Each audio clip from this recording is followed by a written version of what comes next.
Life doesn't always go the way we plan. One phone call, one medical report, one financial crisis, or one broken relationship. And suddenly, the world you thought you had under control feels like it's spinning out of your hands. In those moments, we're tempted to panic, to grab tighter, to fix everything ourselves. But that's exactly when we need to stop and ask, who is really in control? The truth is, you and I were never meant to carry the weight of the world. We were never created to manage every detail of life. Control is an illusion, because storms will come, changes will happen, and people will disappoint us. But here's the good news. God is not surprised. He saw it before it ever happened, and he already has a plan to bring good out of it. Trusting God doesn't mean ignoring the problem. It means acknowledging it, but refusing to let fear drive your decisions. It's saying, oh God, I don't understand this. I don't like this, but I believe you are bigger than this. Think about it. When a child is afraid in the middle of the night, they don't need all the answers. They just need to know their Father is near. In the same way, when life feels out of control, what you need most is not an explanation. It's God's presence. When life begins to spiral out of your control, the very first response that comes naturally is to hold on tighter. We convince ourselves that if we just think harder, work longer, plan better, or manipulate the situation enough, we can bend reality back into something manageable. But here is the problem. Control was never ours to begin with. The longer we clutch at it, the more exhausted we become, the more fearful we feel, and the more distant we grow from the one who actually holds everything together. Surrendering what you can't control is not about giving up. It is about giving in to the one who knows the whole story from beginning to end. It is admitting, God, this is bigger than me, but it's not bigger than you. Surrender is not a passive act of resignation. It is an active choice to loosen your grip on what you cannot fix and hand it over to a God who can. There are things in life you can manage, your attitude, your choices, your effort. But then there are things no human effort can shift. The doctor's report, the job loss, the betrayal of someone you trusted, the economy that turns upside down, or the storms that hit without warning. Trying to micromanage those uncontrollable factors only increases your frustration and anxiety. But when you surrender, you take the weight off your own shoulders and allow God to carry what was never meant for you to bear. Think of it like standing at the edge of a river. You have two options. Fight against the current until you are exhausted, or lift your feet and let the current take you where it is already flowing. Fighting represents control, and it always leaves you drained. Surrender represents trust, and it frees you to rest even in the movement. Many people spend their entire lives fighting God's current, insisting on their way, their timing, their understanding. But peace begins the moment you choose to let go and say, take me where you want me to go. Surrender also requires humility. It forces you to admit that you are not God, that you do not see the whole picture, and that your wisdom has limits. This goes against our pride, because we live in a world that tells us to take control, to be the master of our destiny, to hustle harder until everything bends to our will. But no matter how capable you are, no matter how intelligent or strong, there will always be situations that bring you to your knees. Those moments are not meant to destroy you, but to remind you of your dependence on the Creator who sustains all things. When you let go of control, you are not stepping into chaos. You are stepping into the safety of God's sovereignty. He already knows the path you cannot see. He already holds tomorrow in his hands. That job you lost, that relationship that crumbled, that dream that seemed to die, none of it shocked him. What feels like the end to you is often the beginning of something greater in his plan. But you can only experience that when you unclench your fists and allow him to place something new in your hands. A clenched fist cannot receive a gift. Only open palms can. There is a deep relief that comes when you surrender. The pressure to figure everything out begins to lift. The anxiety of controlling outcomes you were never meant to control starts to fade. You begin to breathe again. You realize that your role is obedience, not omnipotence. Your job is to trust and follow, not to manipulate and force.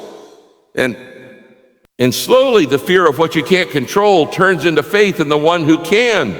Surrender does not mean you stop caring, nor does it mean you sit idle and do nothing. It means you focus on what God has placed within your responsibility and release what lies outside of it. You still study for the test, but you surrender the results. You still go to the doctor, but you surrender the healing. You still show up faithfully in your work, but you surrender the promotion. You still love people with your whole heart, but you surrender how they respond. This balance allows you to live with peace, knowing you've done your part, and God will handle his. Sometimes surrender is a daily battle. You may surrender your worry in the morning, only to find it back in your hands by lunchtime. That's okay. Surrender is not a one-time decision, it's a lifestyle. No. Each time fear rises, you can whisper, God, I give this back to you.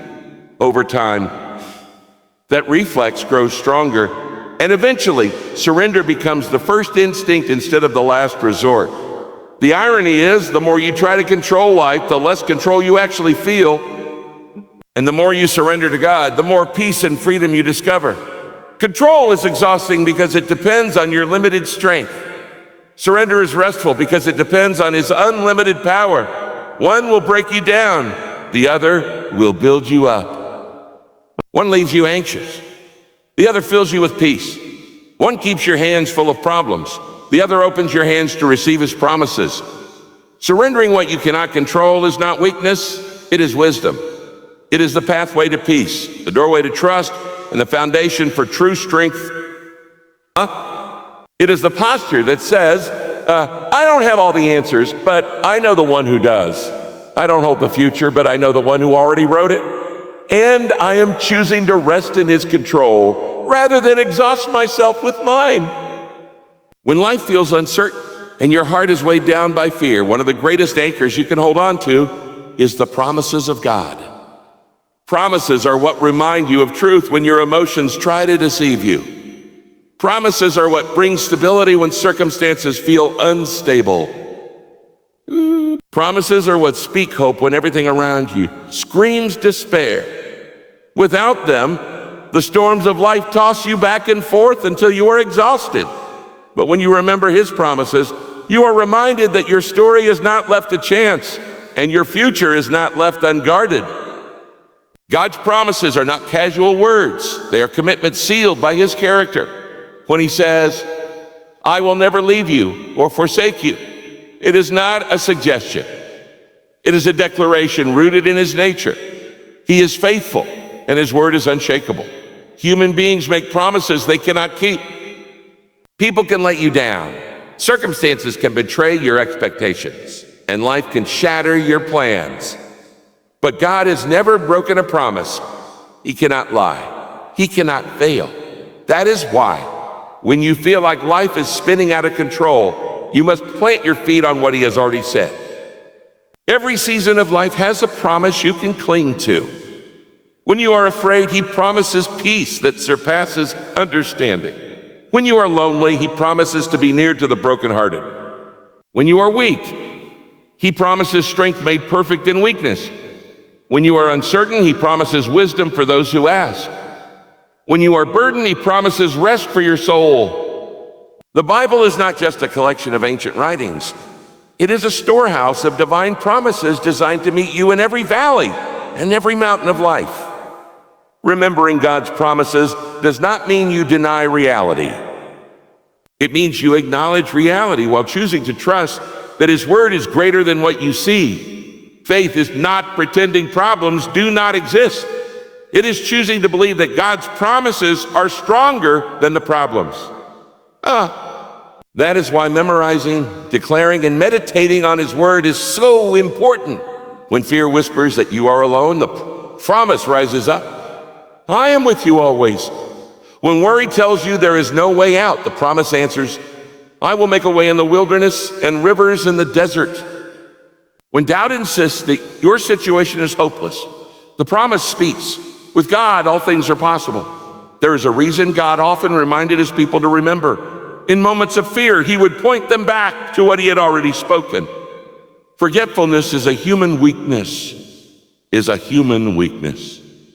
We quickly forget what God has done, and we lose sight of what he has said.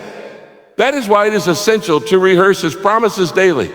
Write them down, speak them aloud, pray them back to him, and remind yourself of them when your heart is tempted to give up. The enemy's goal is to make you forget, because a believer who forgets God's promises is a believer who loses courage. But when you keep his promises at the forefront of your heart, you become unshakable. No matter what storm comes your way, God's promises are also deeply personal. They are not just for an abstract group of people. They are for you. They are as relevant today as they were when first spoken. The same God who promised to lead his people through the wilderness promises to lead you through your confusion. The same God who promised to provide manna in the desert promises to provide for your needs.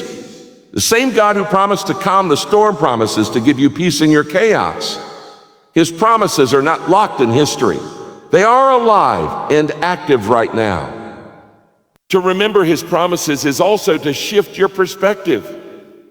Instead of focusing on what you cannot control, you begin to focus on what he has already guaranteed. Your attention moves from uncertainty to certainty, from fear to faith, from weakness to strength. Perspective is powerful because whatever you focus on grows. If you focus on your problems, they will feel overwhelming.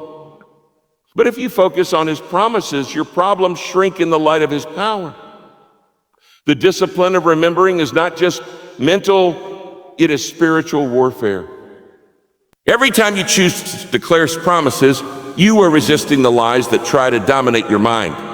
Fear says, you will never make it. His promise says, I have plans to give you a hope and a future. Anxiety says, you can't handle this. Discouragement says, it's over. His promise says, I am doing a new thing. The promises of God are weapons, and when you wield them, you push back the darkness trying to consume your heart. Holding on to promises also requires patience. Many times, God's promises do not unfold immediately. He promised Abraham a son, but it took years to see the fulfillment.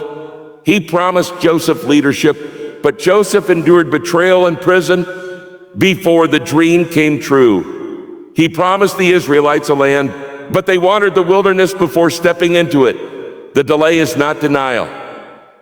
The waiting season is often the training ground where your faith is strengthened. Remembering his promises means trusting his timing, even when it stretches longer than you would like. There is a supernatural peace that comes when you anchor yourself in what God has already said. You stop scrambling for answers in a chaotic world and rest in the assurance that his word will not return empty. You stop relying on shifting circumstances and stand firmly on unchanging truth. And even when everything else feels unstable, you find stability in the one whose promises have never failed. When life unravels and questions flood your mind, the natural instinct is to demand answer. We want to know why things happened, how long the pain will last, and what the outcome will be. But often God does not give explanations. He gives himself. The human heart craves certainty, but what it needs more is presence. Explanations may satisfy the intellect for a moment, but they rarely heal the soul. Presence, on the other hand, brings peace that no human reasoning could ever produce. That is why choosing to focus on God's presence instead of explanations becomes the turning point when life feels out of control. Explanations, even when they are given, rarely bring the comfort we think they will. Suppose you lost something valuable or went through a devastating trial, and someone laid out the reasons in detail. Would that truly erase the ache? More often than not, understanding why doesn't reduce the pain. It simply shifts the focus. But the assurance that you are not walking through the fire alone, that the creator of the universe is beside you in every step, that is what brings the courage to keep moving forward. Presence outweighs explanation. This is why so many people find that their faith deepens most not in seasons of clarity, but in seasons of mystery. When you cannot trace God's hand, you learn to trust His heart. When you cannot find the reasons, you discover the reality of His nearness. God does not owe us answers, but He offers us something far greater Himself. He says, I am with you always. He does not say, I will explain everything always. The difference is crucial. Explanations can still leave you alone in your pain, but presence ensures that you are never alone, no matter how deep the valley. Focusing on presence changes how you experience trials. Instead of obsessing over every detail you cannot control, you start to become aware of the quiet strength available to you in the moment. Instead of being consumed by unanswered questions, you are comforted by an unchanging God. When the storm rages, what your heart longs for is not a textbook on meteorology, but the strong hand that steadies the boat. That is what God offers, the steadying hand of His presence, even when the storm does not cease immediately. Think about a child afraid of the dark. What calms that child is not an explanation of how darkness works or a lecture about the absence of light. What calms the child is the nearness of a parent who whispers, I am here. The fear fades, not because the darkness disappears, but because presence brings safety. In the same way, God's presence is what calms the anxious heart when life feels dark and uncontrollable. You may still be in the storm, but you are not in it alone. The human desire for explanations is often tied to a need for control. If we can understand why something happened, maybe we can prevent it from happening again. If we can figure out the details, maybe we can feel secure. But true security does not come from answers. It comes from trust. And trust is built by leaning into God's presence, even when the whys remain unanswered. The need for control fades when you realize that the one in control is right beside you, closer than your breath. Focusing on presence also transforms prayer.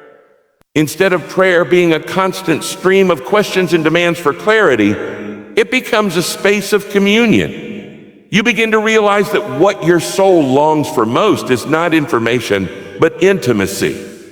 What intimacy? Sitting silently before God, sensing His nearness, can bring more peace than 1,000 explanations. You begin to pray less, why is this happening? And more, stay with me through this. The difference is profound because intimacy sustains you in ways information never can. In seasons of suffering, explanations can even become a burden. People may try to offer reasons, perhaps as comfort, but those words often feel hollow. Telling someone this happened for that reason can sometimes deepen the wound rather than heal it. What matters more than words is presence. The presence of friends who sit quietly with you, and even more, the presence of God who sits within you. When Job went through his suffering, his friends offered endless explanations, but it was God's presence that ultimately brought resolution to his heart. God's presence also brings perspective. While explanations focus on the past, what happened and why presence focuses on the present moment. It reminds you that even in the midst of confusion, you are not abandoned. Explanations may tell you what caused the valley, but presence walks with you through the valley. Explanations may speak to the mind, but presence strengthens the spirit. One answers a question, the other anchors the soul. There is also a mystery in presence that explanations cannot capture. God's presence often works in ways beyond understanding, bringing comfort that is unexplainable, joy that emerges in sorrow, and peace that surpasses comprehension. Trying to reduce these experiences to explanations misses their power. They are supernatural gifts, not intellectual equations. And those gifts are available to you not because you understand, but because you trust. Ultimately, focusing on God's presence more than explanations reshapes how you walk through life's storms. You no longer feel the pressure to figure everything out. You stop waiting for answers before you allow yourself to have peace. Instead, you embrace the reality that peace comes from who is with you, not from knowing why. And as you do, your faith matures, your heart steadies, and your confidence in God's character deepens, even when clarity does not arrive. When life feels overwhelming and circumstances seem too heavy to carry alone, one of the greatest gifts God provides is the support of His people. You were never designed to walk through trials in isolation. From the very beginning, God declared that it is not good for man to be alone.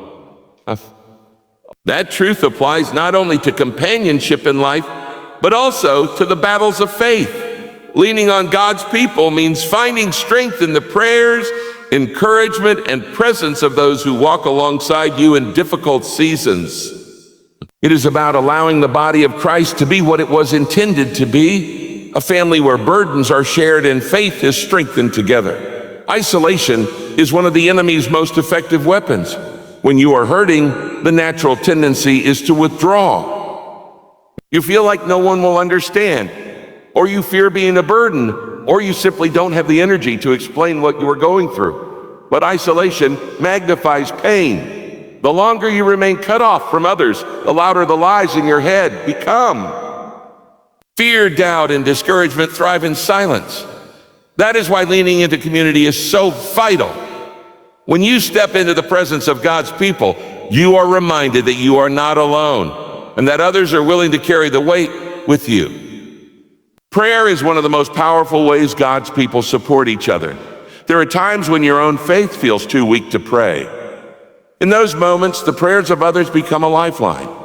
Their words lift you when yours are empty. Their faith covers you and yours is faltering. The beauty of community is that when you cannot find the strength to reach up to God, someone else is willing to reach on your behalf. This is why Scripture encourages believers to pray for one another, because prayer not only changes circumstances, but also unites hearts. Worship together is another source of strength. There is something supernatural about joining your voice with others, declaring God's truth in unison, even when your personal heart feels heavy. Singing alongside people who believe reminds you that you are part of a bigger story. Your personal storm may feel like the only thing in your world, but when you worship in community, you see that you are surrounded by others who are also walking by faith. Oh, their presence and their voices encourage you to lift your eyes above your struggle and fix them on God. Encouragement from others is not about providing quick fixes or empty platitudes. True encouragement is presence, empathy, and reminding one another of God's faithfulness.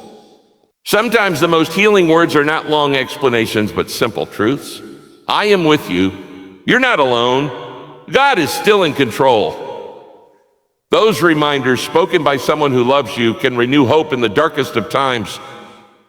Often God uses people as vessels of His comfort, extending His love through a phone call, a visit, or a shared tear. Leaning on God's people also provides accountability.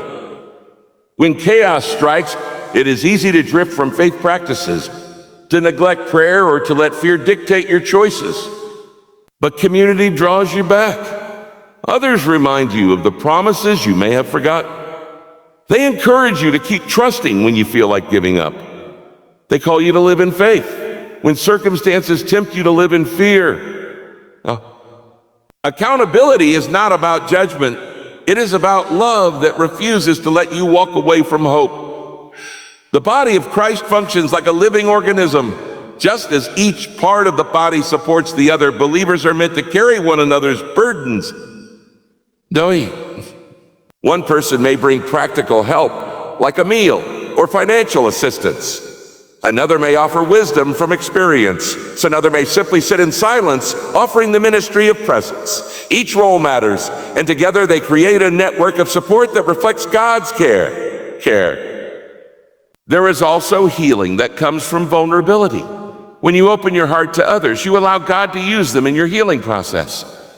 Hiding your struggles may feel safer, but it robs you of the very support designed to sustain you. Vulnerability invites compassion. It builds trust. It deepens relationships. And in that openness, you discover that your weakness can be met with strength from others, and together you all grow stronger, sometimes leaning on God's people, requires humility. Pride can keep you from admitting that you need help. Independence can whisper that you should handle everything yourself. But strength is not measured by how much you carry alone. True strength is found in knowing when to reach out, when to let others in, and when to accept that God designed community for your good. Allowing others to stand with you is not weakness. It is obedience to the way God structured his kingdom. There is comfort in knowing that you are part of something larger than your struggle. When others surround you, pray for you, and walk with you, you are reminded that the family of faith is worldwide and eternal. You are not just one person facing one battle. You are part of a kingdom advancing together. And in that unity, you find courage that you could not muster alone. Leaning on God's people in times of chaos is one of the greatest ways to experience his love in tangible form. Through prayer, worship, encouragement, accountability, and acts of service, you are strengthened in ways you could never be on your own. In community, fear loses its grip, hope is renewed, and faith is built stronger than before. And though the storm may still rage, you walk through it with a family who reflects the heart of God. Trust is often misunderstood as a feeling that will eventually show up when everything looks better. But in reality, trust is a choice you make long before your circumstances improve. It is an intentional decision to rely on God's character and faithfulness, even when your emotions are screaming the opposite. Choosing trust daily means you do not wait for peace to come before you lean on him. You lean on him so that peace can come. It is a discipline, a posture of the heart, and a repeated act of surrender that strengthens your faith step by step. Every new day brings opportunities to either trust God or to lean on your own understanding. Some days, trust may feel easy when the road ahead is clear and blessings are obvious. But more often, trust is tested when the road is dark, when answers are missing, when your prayers seem unanswered, and when life feels like it is falling apart. In those moments, trust is not about what you feel, but about who you know. You remind yourself that God has been faithful before, and he will be faithful again. Choosing trust daily is like exercising a muscle. The more you practice it, the stronger it becomes. At first, it may feel unnatural to release control and lean on God when fear is so present. But over time, as you keep choosing to trust, your heart begins to learn a new rhythm. You start recognizing that God has never failed you, and the reflex to trust becomes stronger than the reflex to panic. That does not mean you will never wrestle with doubt, but it means that doubt no longer has the final word. One of the ways to strengthen daily trust is to start your day with a declaration of faith. Before the challenges of life begin to weigh you down, you can say, God, I don't know what today holds, but I know you hold me. That simple shift in mindset reminds your heart that you are not walking through the day in your own strength. It recenters your soul on God's sovereignty before the storms have a chance to rise. Trusting God in the small, everyday moments prepares you to trust him in the larger crises of life. Trust is also tested in the waiting. Many times, the promises of God do not unfold overnight. You may pray for provision, healing, restoration, or guidance, and it seems like heaven is silent. It is in those silent seasons where trust becomes real. You choose day by day to believe that God is still working even when you cannot see it. You choose to rest in the truth that his timing is perfect, even when your heart longs for him to move faster. Daily trust is not about demanding immediate answers, but about resting in the assurance that God's delays are not his denials. Another key to choosing trust daily is remembering the stories of God's faithfulness in your own life. When you face a new challenge, recall the times he carried you through the old ones. When you are tempted to doubt, reflect on the ways he provided, healed, or restored in the past. Memory becomes fuel for faith. It reminds you that if God was faithful yesterday, he will be faithful today, and he will be faithful tomorrow. This rhythm of remembering turns trust into a daily habit, grounded not in wishful thinking, but in lived experience. Trust also requires an intentional refusal to let fear take control. Fear will always whisper lies into your mind. You can't handle this. You are alone. God has forgotten you. Choosing trust daily means countering those lies with truth. You speak the promises of God into the face of fear. You remind yourself that He has promised never to leave you. You declare that His strength is made perfect in your weakness. You proclaim that He is working all things together for good. The battle for trust is often won in the mind when you choose which voice you will believe, the voice of fear or the voice of God. Daily trust is not about perfection. There will be days when you stumble, when doubt creeps in, when you take back what you surrendered the day before. But the beauty of God's grace is that you can begin again every morning. His mercies are new each day. And so is the opportunity to trust Him again. What matters is not that you never wrestle with fear, but that you keep choosing to place your trust back in His hands. The reward of choosing trust daily is peace. Not the kind of peace that depends on everything being perfect, but a supernatural peace that remains even when the storm still rages. It is the kind of peace that guards your heart and mind, keeping you steady when everything else feels unstable. This peace is not the absence of problems, but the presence of God. It comes when you decide again and again that He is trustworthy no matter what you see. At the end of the day, trusting God is the most important decision you will ever make. Not once, not occasionally, but every single day. It shapes how you see your problems, how you face your fears, and how you endure your trials. It is not about feelings, but about faith. And faith is choosing to believe in the one who is faithful, even when life feels out of control. Today and tomorrow and the day after that, keep choosing trust. Because the more you trust Him daily, the more you will see that He is worthy of your trust. And in time, you will look back and realize that every step of trust led you closer to peace, closer to strength, and closer to the God who never let you go.